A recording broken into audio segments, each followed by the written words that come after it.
La première fois que j'ai vu les appels manqués, le numéro sur l'écran ne me semblait même pas réel. 28. Tous provenant des mêmes personnes qui m'avaient ignoré quelques heures plus tôt. Mes mains tremblaient alors que le moniteur à côté de mon lit d'hôpital émettait des bips réguliers. L'air stérile était lourd de désinfectant. Des tubes serpentaient dans mon bras. Un brassard de tensiomètre serrait mon biceps à intervalles réguliers. Et les plafonniers fluorescents se brouillaient sous les larmes que je refusais de laisser couler.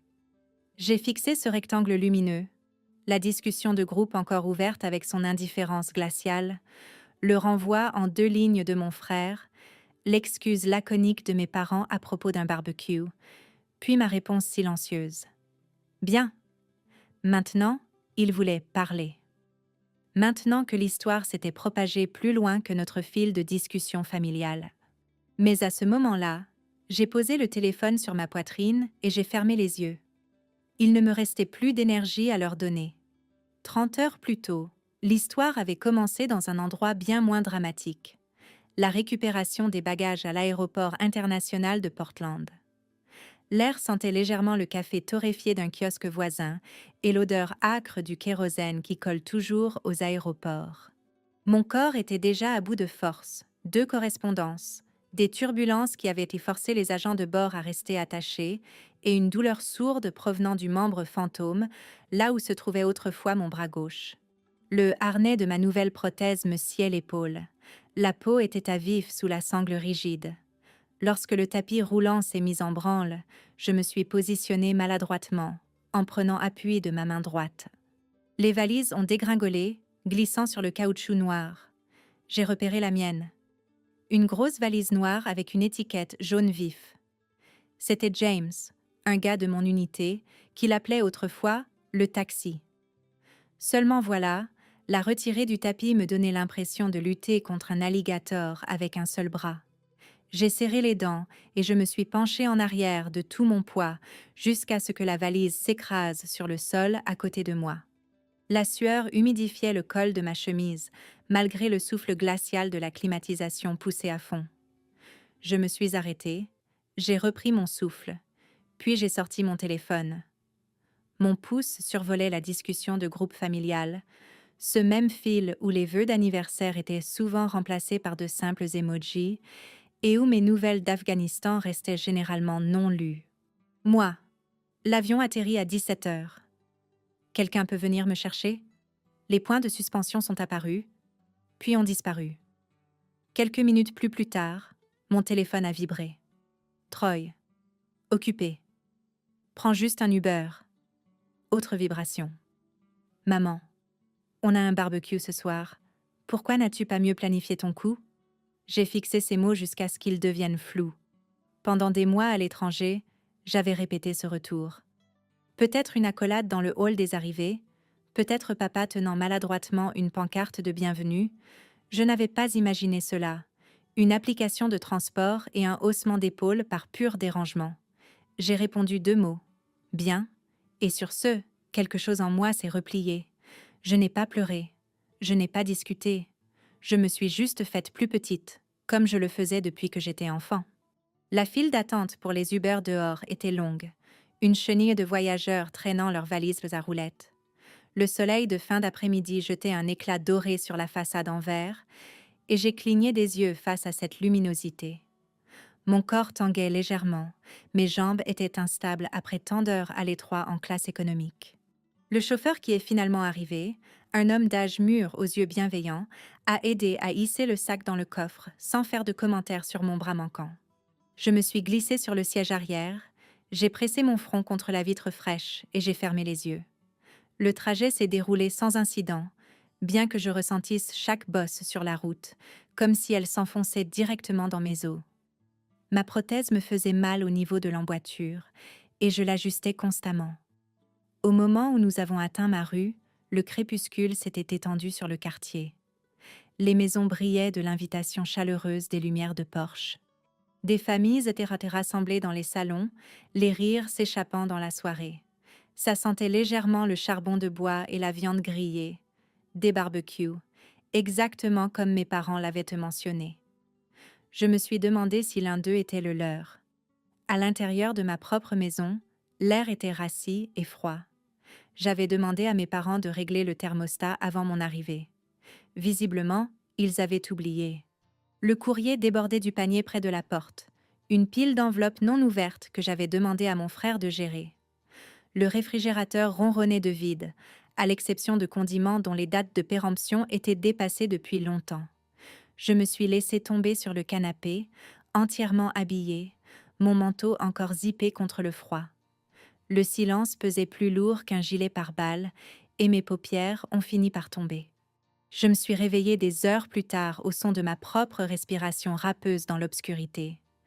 Ma poitrine me semblait serrée. Ma vision se brouillait sur les bords. Quand j'ai essayé de m'asseoir, la pièce a tangué et je me suis effondrée à nouveau contre les coussins. Un bip a commencé, faiblement, puis est devenu plus fort. Le détecteur de monoxyde de carbone clignotait en rouge à l'autre bout de la pièce. Mon téléphone était posé juste hors de portée sur la table basse. Ma main droite s'est tendue, mes doigts ne brassant que de l'air. Trop loin. La dernière pensée dont je me souviens était étrangement calme. Au moins, je leur ai dit que c'était bien. Puis le noir m'a engloutie tout entière. Quand j'ai rouvert les yeux, une lumière fluorescente brûlait au-dessus de moi et une infirmière ajustait la perfusion dans mon bras. Le bip régulier d'un moniteur cardiaque me ramenait à la conscience. Ma gorge était sèche, ma tête me lançait, mais mes yeux sont allés directement vers le téléphone sur le plateau à côté de moi. 28 appels manqués de Troy, de maman, de papa, tous enregistrés dans les heures qui ont suivi mon malaise, seule. J'ai laissé l'écran du téléphone s'éteindre et j'ai détourné la tête. Pour une fois, il n'aurait pas de réponse. Bien avant l'Afghanistan, bien avant que la sangle de la prothèse ne me scie l'épaule, bien avant les gros titres, il y avait eu ces petits moments qui m'avaient façonné. Les leçons silencieuses et tranchantes sur ce que signifiait la famille ou ce qu'elle ne signifiait pas. J'ai grandi dans une maison à 2 étages dans l'est de Portland. Des volets vert pâle qui avaient toujours besoin d'être repeints, un érable dans la cour avant qui semait des samards partout dans l'allée. À l'intérieur, la vie tournait autour de mon frère, Troy. Il avait 3 ans de plus que moi. C'était le lanceur vedette de l'équipe de baseball du lycée, un garçon en or avec un sourire facile et juste assez de charme pour que mes parents gravitent autour de ses moindres besoins. J'étais la discrète, la studieuse. Je jouais de la clarinette dans l'orchestre. J'avais des notes parfaites. J'adorais lire des romans sous les couvertures avec une lampe de poche. Si vous demandiez à mes parents, par contre, j'étais celle qui n'avait jamais besoin de grand-chose. Ils disaient cela comme un compliment, mais je l'entendais pour ce que c'était, une excuse. Un souvenir reste plus ancré que les autres. J'avais 8 ans, je grimpais dans l'érable devant la maison quand la branche a craqué sous mon poids. J'ai percuté le sol avec un bruit de craquement écœurant. Mon bras pendait selon un angle étrange, une douleur incandescente remontant jusqu'à mon épaule. Mes parents m'ont emmenée aux urgences, mais après que la radio a confirmé une fracture, ils m'ont laissée chez une voisine pendant qu'ils conduisaient Troy à son match de championnat. « Il ne peut pas rater ça », avait dit ma mère en écartant les cheveux de mon visage en sueur. Toute l'équipe compte sur lui. Je m'étais dit que ça n'avait pas d'importance, que j'allais bien. Même alors, j'apprenais ce mot qui allait devenir un bouclier. Bien. Au lycée, le schéma était profondément gravé. Troy recevait de nouveaux crampons chaque saison, des camps de baseball à travers l'État. Je travaillais à temps partiel à la bibliothèque pour payer mes propres vêtements, mes propres extras. Le soir où j'ai reçu un prix d'essai à l'échelle de l'État, mes parents ont applaudi poliment, puis se sont éclipsés tôt. Troy avait un entraînement au petit matin. Je me souviens avoir plié le certificat dans mon sac à dos, les joues brûlantes, me demandant pourquoi je continuais à attendre plus d'eux. L'université a été la première fois où j'ai entrevu la liberté. J'ai obtenu une bourse, mon ticket de sortie. La première question de mon père n'a pas été pour me féliciter.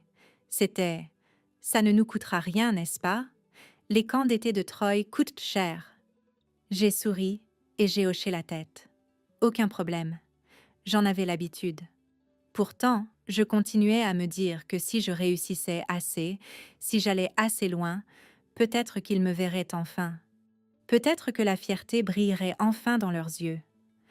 Quand les recruteurs sont venus sur le campus, leurs uniformes impeccables brillant sous les néons du gymnase, j'ai senti quelque chose s'éveiller. Le service, l'honneur, la chance de faire partie de quelque chose de plus grand que moi.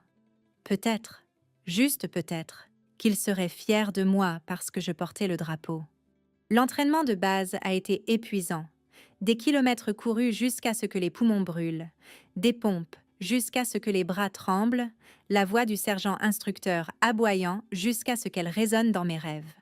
Mais j'avais aussi l'étrange sentiment d'appartenir à un groupe. Mes camarades recrues se moquaient de la balle courbe de Troy ou de l'absence de mes parents.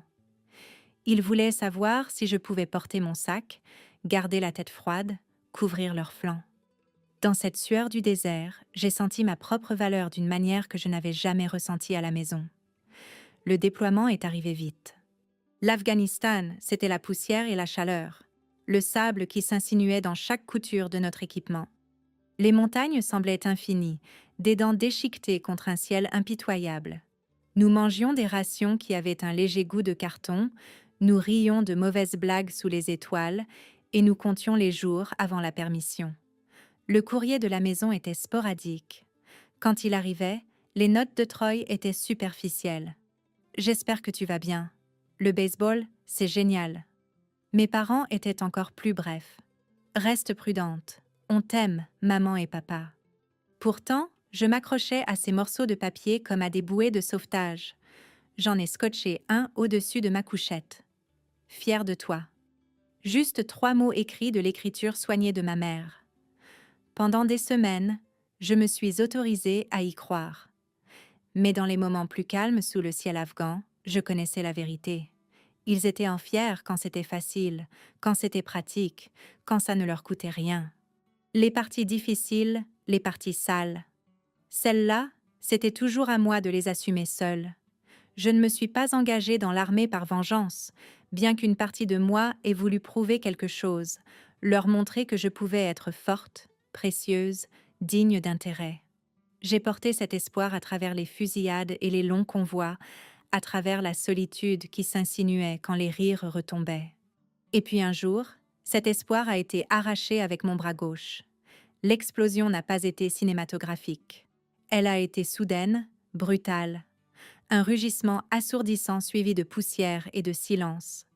La douleur m'a éviscérée, blanche et brûlante, puis plus rien. Quand je me suis réveillée à l'hôpital de campagne, mon bras avait disparu à partir du coude. J'ai fixé les bandages et j'ai repensé à cette chute de l'érable. Mon corps était à nouveau brisé, mes parents nulle part à l'horizon. Des lettres sont arrivées, plus courtes, plus sèches. Nous sommes contents que tu sois en vie. Bon rétablissement. Troy a envoyé une photo de sa nouvelle voiture. Je me suis dit que ça n'avait pas d'importance, que j'allais bien. Mais au creux de ma poitrine, la question résonnait, si cela ne mérite pas leur présence, qu'est-ce qui le fera? Alors, je me suis accrochée à l'idée de rentrer à la maison, de descendre de l'avion et de les voir attendre, même maladroitement. Sentir des bras autour de moi, entendre « Nous sommes fiers ».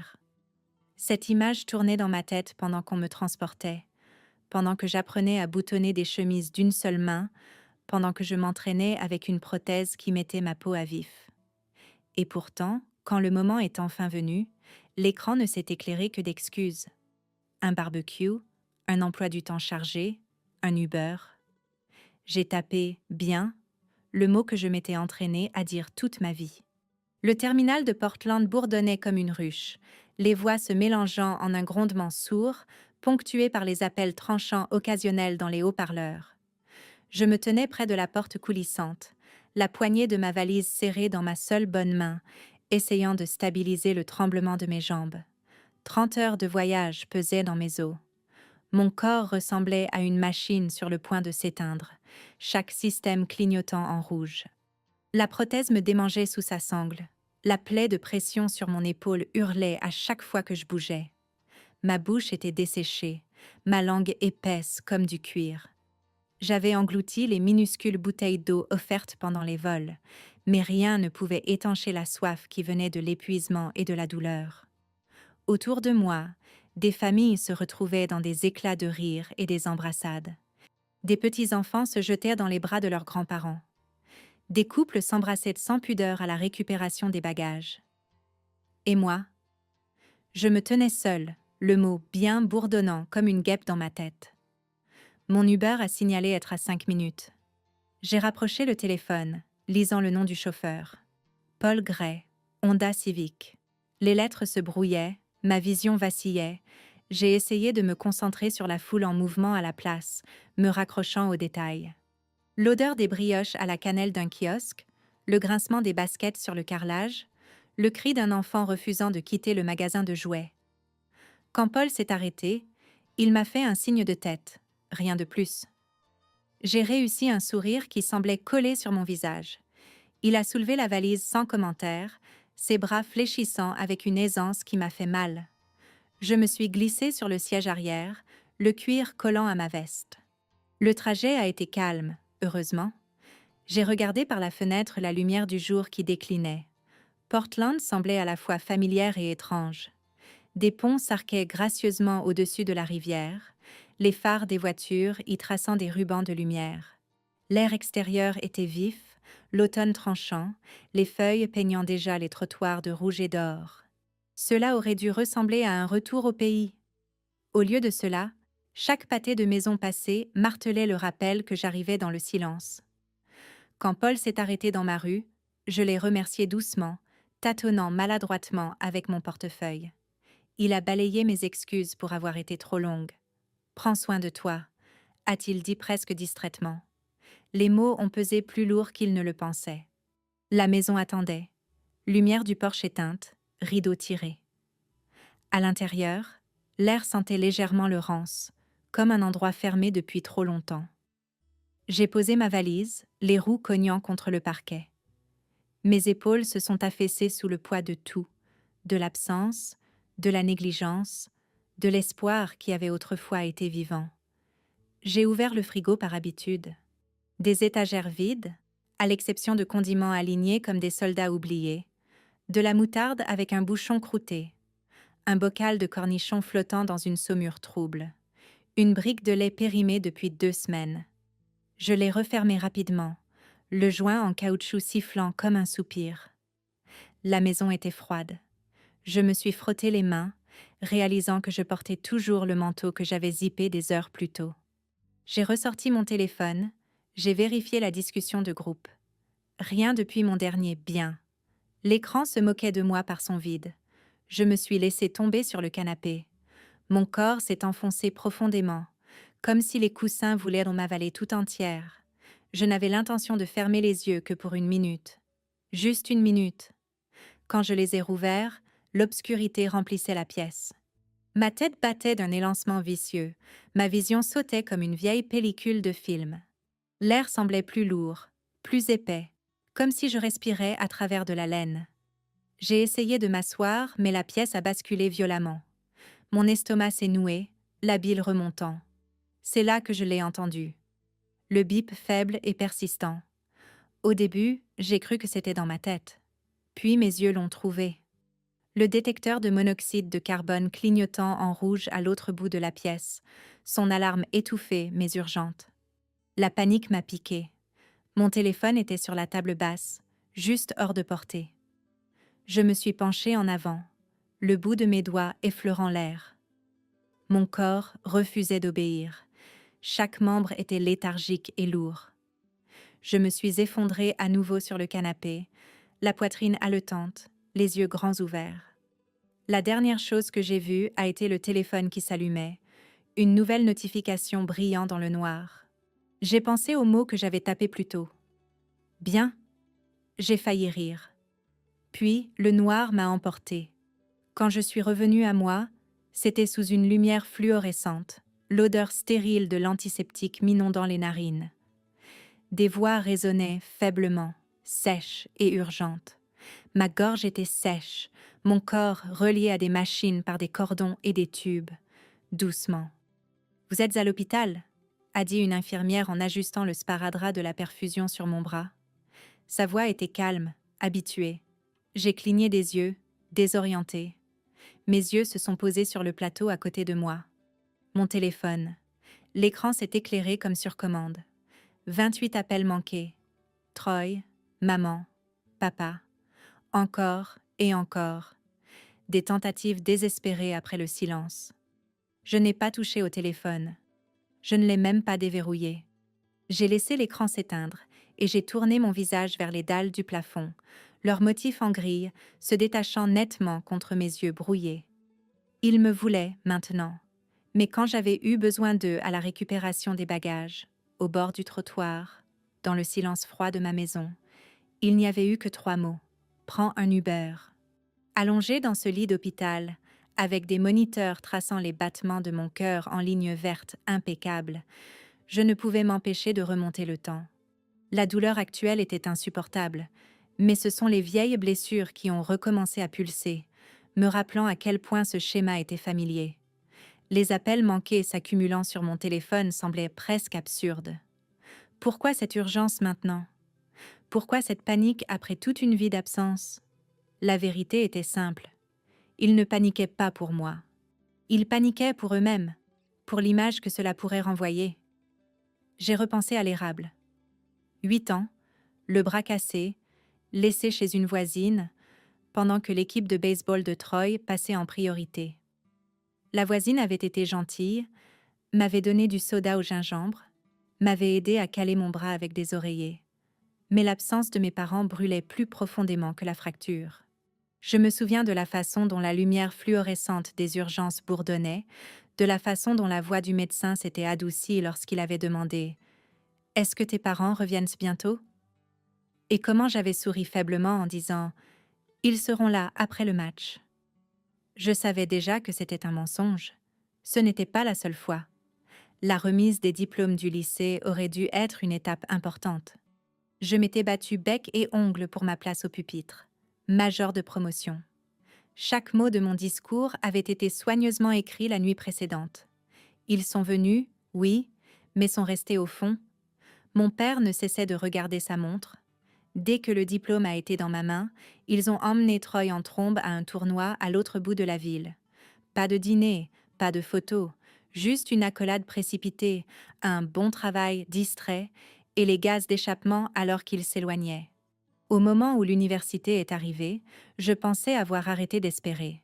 Ma lettre de bourse aurait dû être encadrée. Au lieu de cela, papa a seulement demandé si cela leur coûterait quelque chose. Troy partait dans une université privée, ses frais de scolarité couverts par leur sacrifice. Moi, je travaillais au réfectoire, je nettoyais les salles de classe le soir, je jonglais entre les gardes et les examens. Mes parents envoyaient des colis à Troy, des boîtes remplies de collations, d'équipements, de notes manuscrites. Pour moi, une seule enveloppe avec 20 $ et un post-it fait en sorte que ça dure. Et puis, il y a eu le jour de mon mariage. J'ai pensé que peut-être, juste peut-être, il serait à la hauteur de l'occasion. Je portais une robe simple, rien d'extravagant. Je voulais qu'il me voie heureuse, entière, commençant ma propre vie. Mais maman a passé la moitié de la réception à s'occuper de la nouvelle petite amie de Troy, qui portait du blanc par-dessus le marché, et papa a passé l'autre moitié à se plaindre du coût de la salle. Troy est arrivé en retard, sans s'excuser, tous les regards portés sur lui comme d'habitude. Quand James m'a serré la main et a chuchoté « Concentre-toi sur nous », j'ai essayé, mais la piqûre a persisté. Chaque grand moment de ma vie avait eu ce même arrière-goût. J'étais l'après-coup, l'enfant de l'ombre, celle qui a appris à dire « c'est bon », même quand ça ne l'était pas, parce que réclamer plus ne fonctionnait jamais. L'armée est devenue ma porte de sortie. Le jour de mon départ, je m'attendais à moitié à au moins une petite attention, des ballons, un gâteau, quelque chose. Au lieu de cela, maman a préparé une glacière pour le voyage en voiture de l'équipe de baseball de Troy. Papa a vérifié la pression des pneus de sa voiture et Troy lui-même m'a fait un salut militaire à moitié convaincu. « Ne fais rien de fou », a-t-il plaisanté. Je suis montée dans l'avion avec un sac de sport et un vide dans la poitrine. En Afghanistan, entourée de poussière et de danger, j'ai trouvé quelque chose que je n'avais jamais eu à la maison. Des gens qui remarquaient quand je manquais à l'appel, des camarades d'escouade qui comptaient sur moi, qui se souciaient si je souffrais. Nous plaisantions autour d'un mauvais café instantané. Nous maudissions les tempêtes de sable qui secouaient nos tentes. Nous surveillions nos arrières en patrouille. Ils sont devenus ma famille d'une manière que le sang ne l'avait jamais été. Mais quand l'explosion a déchiré mon convoi et que je me suis réveillée en fixant un moignon là où mon bras devrait être, j'ai quand même appelé la maison. Je voulais désespérément que leur voix m'ancre.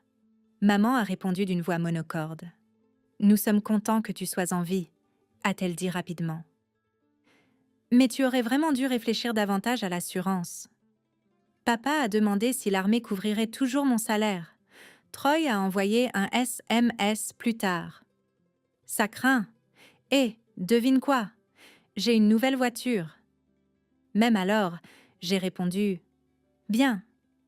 Maintenant, en fixant le plafond de l'hôpital, j'ai réalisé à quel point cet entraînement était ancré.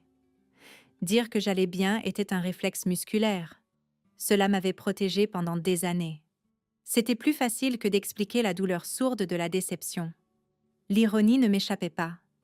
J'avais été formée pour faire la guerre, pour affronter des explosions, pour reconstruire ma vie à partir d'éclats et de pertes. Mais les cicatrices les plus profondes ne venaient pas d'Afghanistan. Elles venaient du fait de vivre dans une famille où j'avais toujours été à la deuxième place.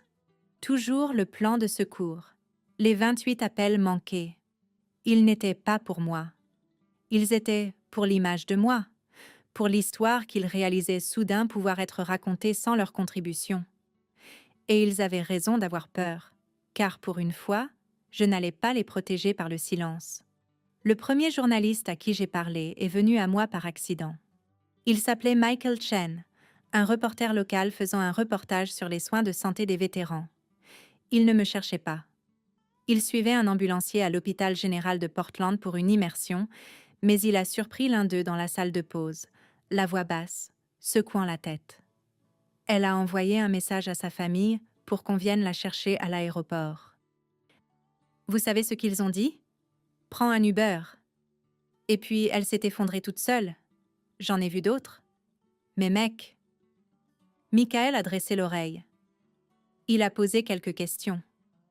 Plus tard, il est venu dans ma chambre, son badge de presse glissé dans sa veste. « Madame », a-t-il commencé avec précaution et respect. « J'ai entendu un peu ce qui s'est passé. Seriez-vous prête à parler ?»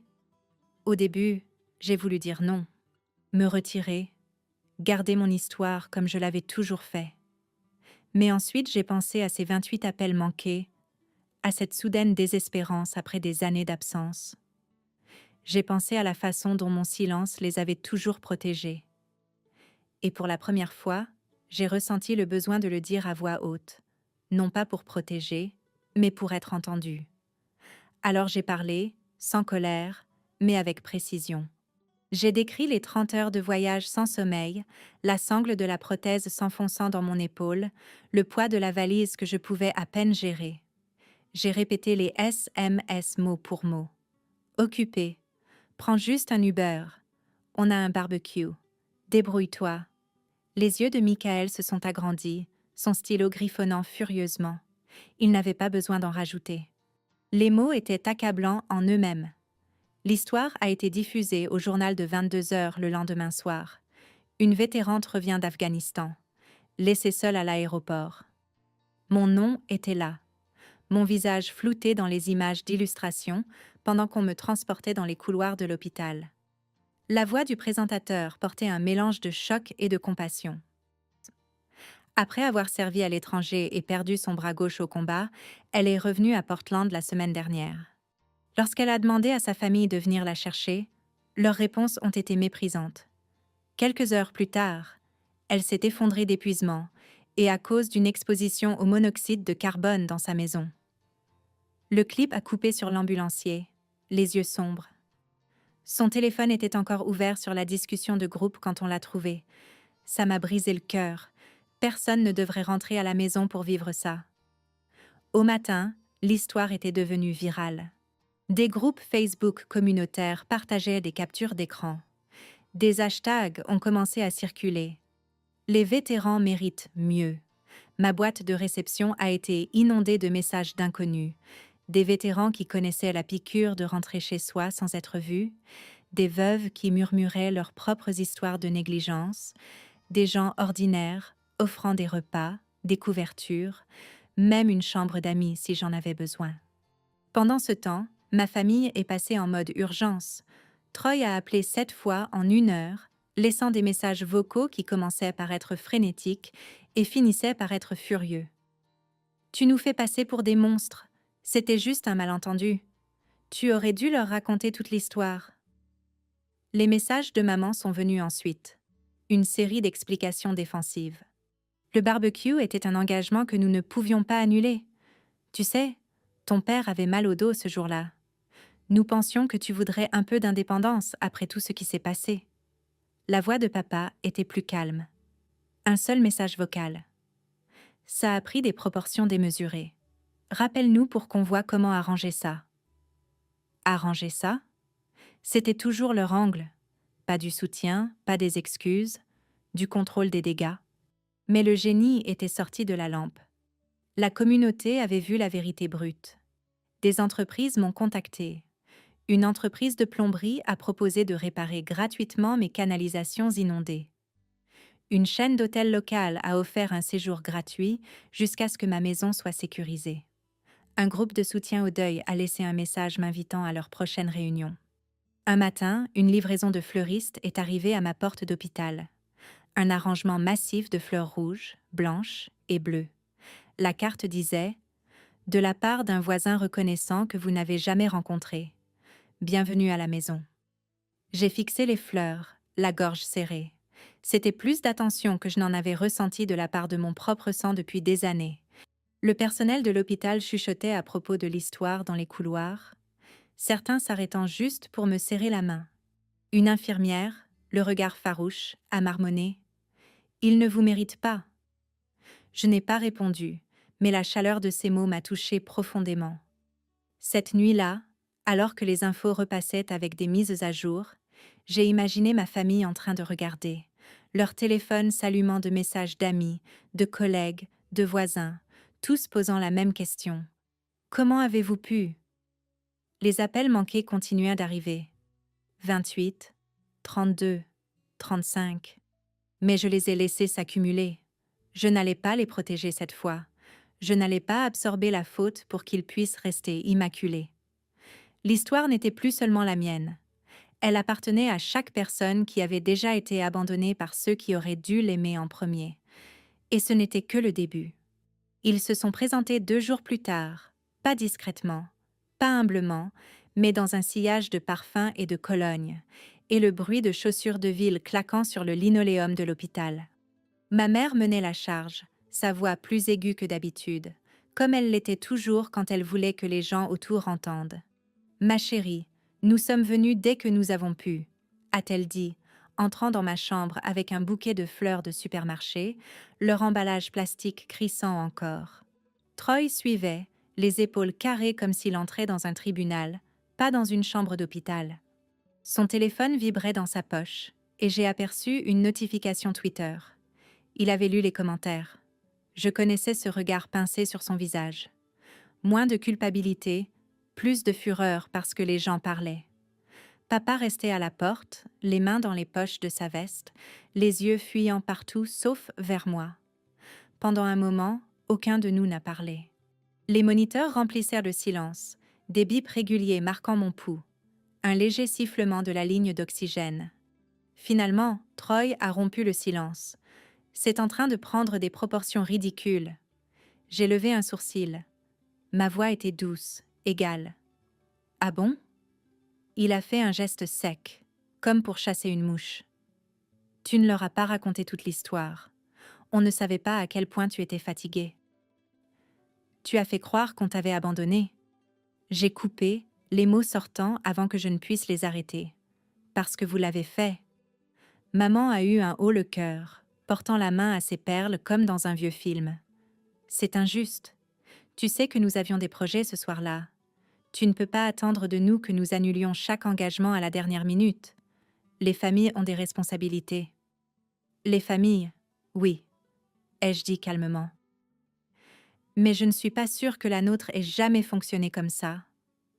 L'air s'est figé, la tension vibrant comme un fil électrique.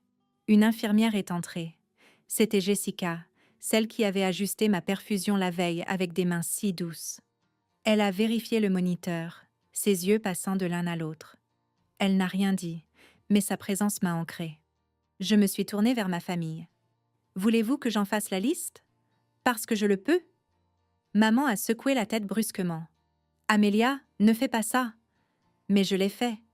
Quand je me suis cassé le bras en tombant de l'érable, vous m'avez laissé chez la voisine pour emmener Troy à son match. Quand j'ai gagné le prix d'essai de l'État, vous êtes parti avant même que mon nom soit appelé. À ma remise de diplôme universitaire, papa, tu as demandé si ça allait te coûter de l'argent. À mon mariage, maman, tu as passé toute la journée à t'occuper de la petite amie de Troy au lieu de moi. Et quand j'ai perdu mon bras, j'ai soulevé le moignon à vif et bandé. Vous avez demandé si l'armée me paierait encore. Troy a bougé inconfortablement, la mâchoire serrée. C'est de l'histoire ancienne. Tu déterres des trucs qui n'ont plus d'importance. Ça en a pour moi, ai-je dit. Ma voix n'est pas montée, mais sa stabilité portait son propre poids. Et ça comptait quand vous m'avez dit de prendre un Uber après 30 heures sans sommeil en zone de guerre. Ça comptait quand vous avez choisi un barbecue plutôt que d'être là pour moi. Vous ne cessez de dire que c'est un malentendu, mais ce que je comprends, c'est que c'est un schéma. Un schéma de toute une vie. Papa a fini par parler, la voix basse. On ne savait pas à quel point c'était grave. Je l'ai regardé fixement. Avez-vous seulement posé la question? Il a ouvert la bouche, puis l'a refermée. Silence. La main de Jessica a effleuré mon dossier médical alors qu'elle prenait la parole, rompant le face-à-face. Amélia, souviens-toi de ce dont nous avons parlé. Le choix t'appartient. Tu n'as pas à décider en fonction de l'image de qui que ce soit d'autre. Maman s'est hérissée. Excusez-moi, mais c'est notre fille. Nous la ramènerons à la maison quand elle sortira. Les yeux de Jessica sont restés fixés sur les miens, calmes et assurés. Ce n'est pas comme ça que ça marche. C'est elle qui décide où elle va, en qui elle a confiance. Pour la première fois, j'ai vu la peur traverser le visage de ma mère. Une peur réelle, pas pour moi, mais pour l'effondrement de la façade qu'elle avait travaillé si dur à polir. « Je ne rentre pas avec vous », ai-je dit. Les mots sont tombés, lourds, définitifs. Les lèvres de maman se sont entr'ouvertes, l'indignation y tremblant. Troy a juré entre ses dents. Papa fixait les dalles du sol. J'ai continué. La communauté s'est plus manifestée en 3 jours que vous en 30 ans. Des inconnus ont apporté des fleurs. Une voisine m'a offert des repas. Un groupe de soutien a appelé pour m'inviter. Comprenez-vous ce que cela signifie? Il me voit. Vous ne m'avez jamais vu. Maman a jeté les fleurs sur la table de chevet, le plastique faisant un bruit sec. C'est ridicule. Tu nous humilies.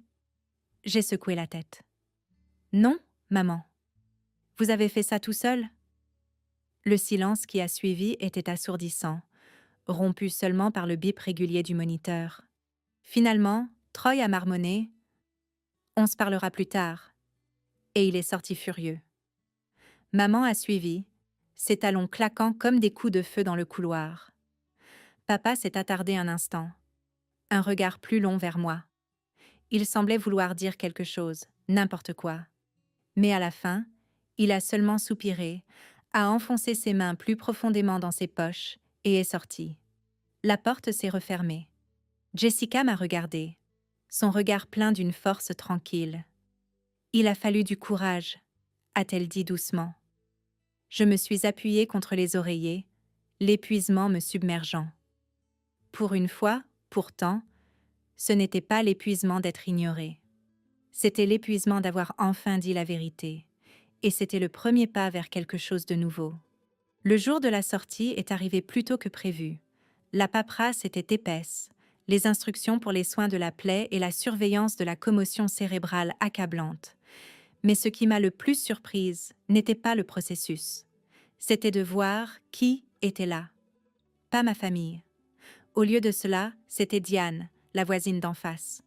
Elle a frappé doucement à ma porte d'hôpital, portant un sac en toile rempli de collations, de crème pour les mains et de magazines. « J'ai vu l'histoire », a-t-elle dit, les yeux brillants. « Personne ne devrait traverser ça seul. Si tu as besoin de trajets, de courses, ou juste de quelqu'un pour rester avec toi, je suis là. » J'ai dégluti difficilement, incapable de répondre au début. Diane vivait en face de chez mes parents depuis des années. Nous avions échangé des bonjours polis, peut-être emprunté du sucre une fois ou deux. Pourtant, elle était là, avec plus de compassion que les gens qui m'avaient élevée. L'hôpital s'est arrangé pour que je séjourne dans un hôtel local, offert par une chaîne qui avait vu la couverture médiatique. Quand je suis arrivée, le directeur lui-même m'a accueillie dans le hall, me tendant une carte magnétique.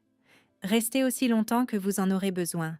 Vous avez déjà payé plus que votre part pour ce pays. » La suite était chaleureuse, avec des draps frais qui sentaient à la lavande et un réfrigérateur rempli de nourriture simple et nourrissante.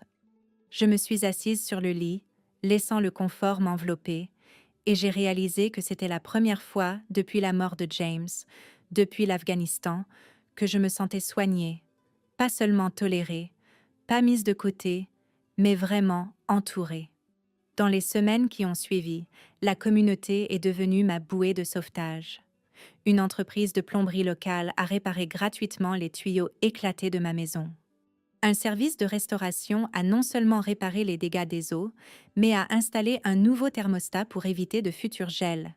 Des groupes de vétérans m'ont contacté, m'invitant à des réunions où j'ai rencontré d'autres femmes qui connaissaient la difficulté de rentrer chez soi dans le silence.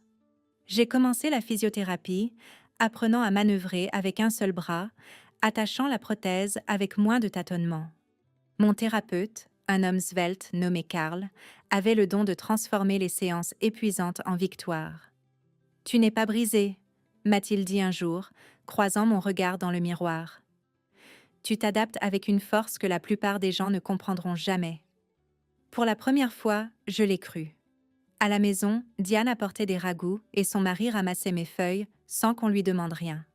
Un enseignant à la retraite du bout de la rue restait assis avec moi les jours difficiles, m'écoutant simplement divaguer sur James, sur l'Afghanistan, sur tout ce que j'avais refoulé.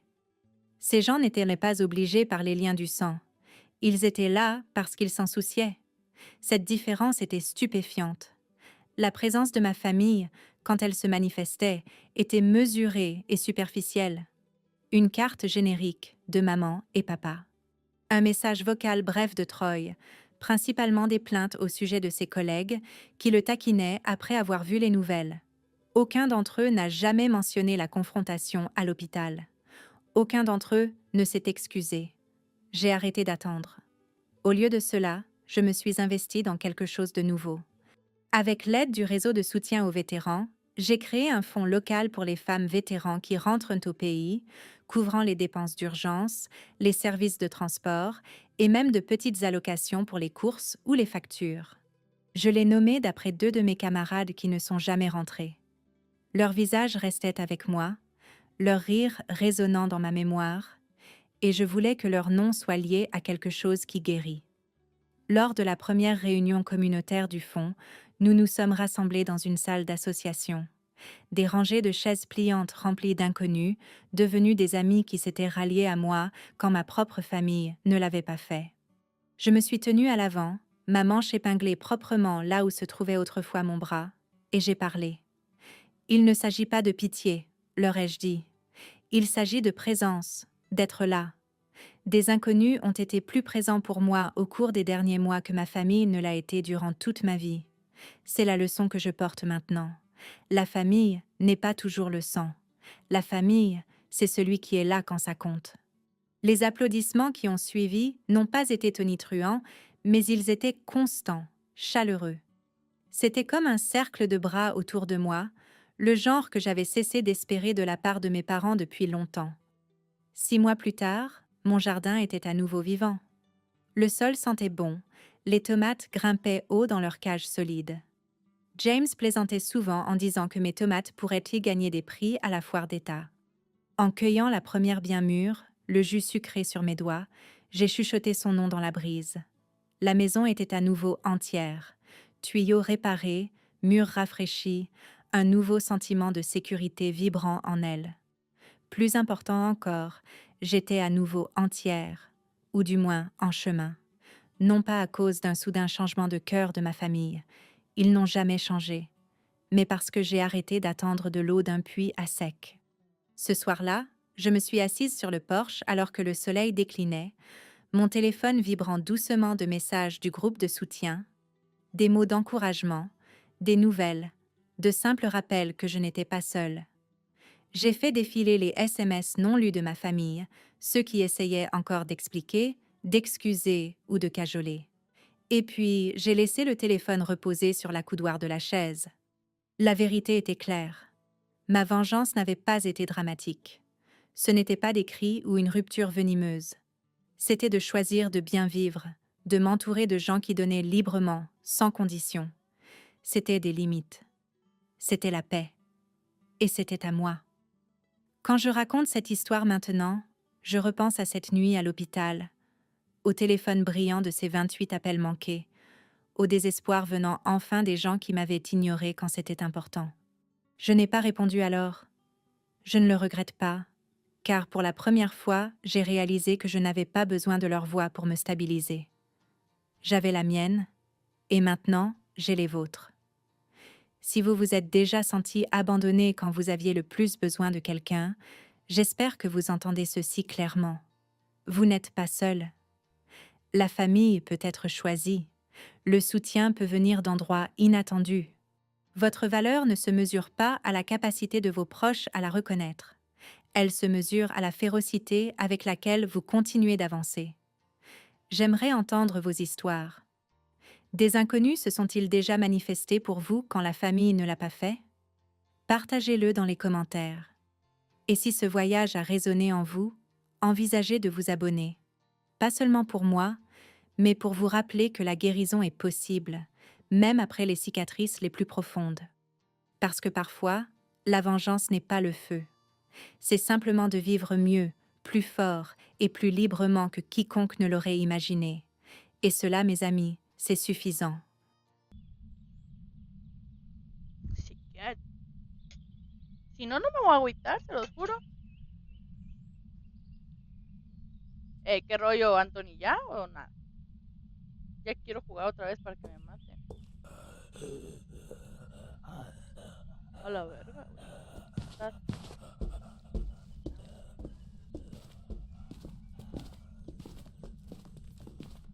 ¡Ah! ¡Sí le aventó un jarrón! Ojalá le haya dado en el lomo.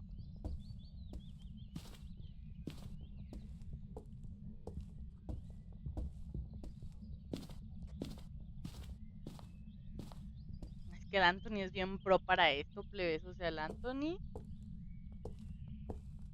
es bien insano en esto.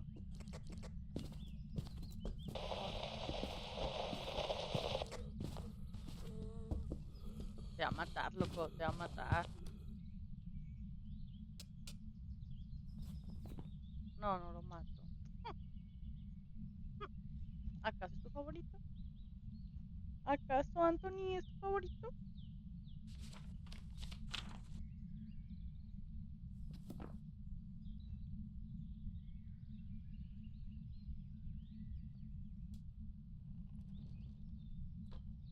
Plebes, hace rato no me lo agarraba el Discord, no sé por qué. ¿Qué está pasando? Ahí voy a tomar una foto.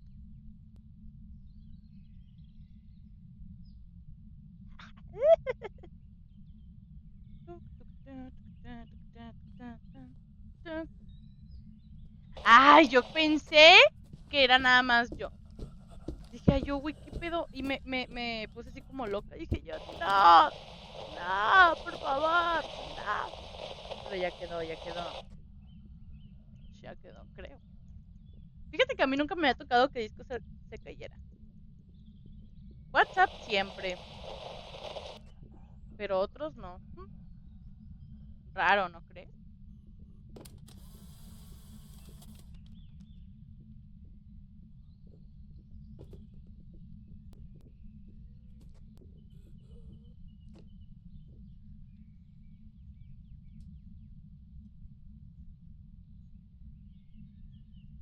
Ni una sola palabra, ni mirada apasionada, ni besos de los besos que me dabas para amanecer. Yo hago de todo en lo que me muero, plebes, porque, pues, ¿qué le hago? Nada. No puedo hacer nada. No puedo hacer nada. No puedo hacer nada.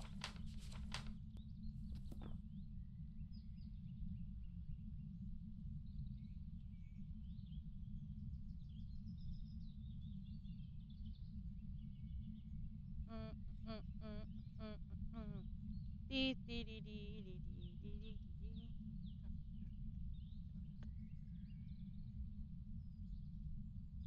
Oye, mami Tori, ¿cada cuándo ves a tu morrita?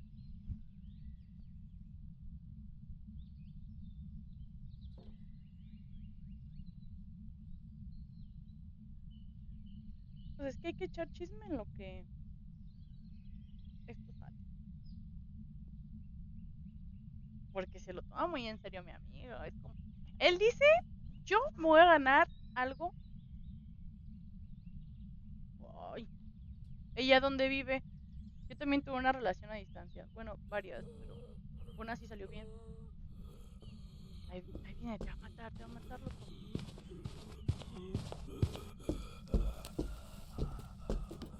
¡Ey, qué rollo! ¿Por qué te fuiste de una? ¡Regresa! Sí, eso, regresa. ¡Ah, no, hombre! Para eso mejor te hubieras quedado allá, güey. Nah, hombre, loco.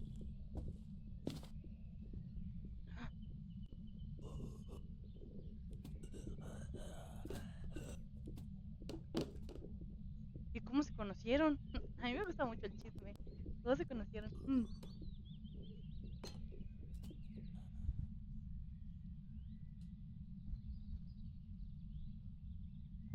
Anthony, no puede ser que no sepas cuál es.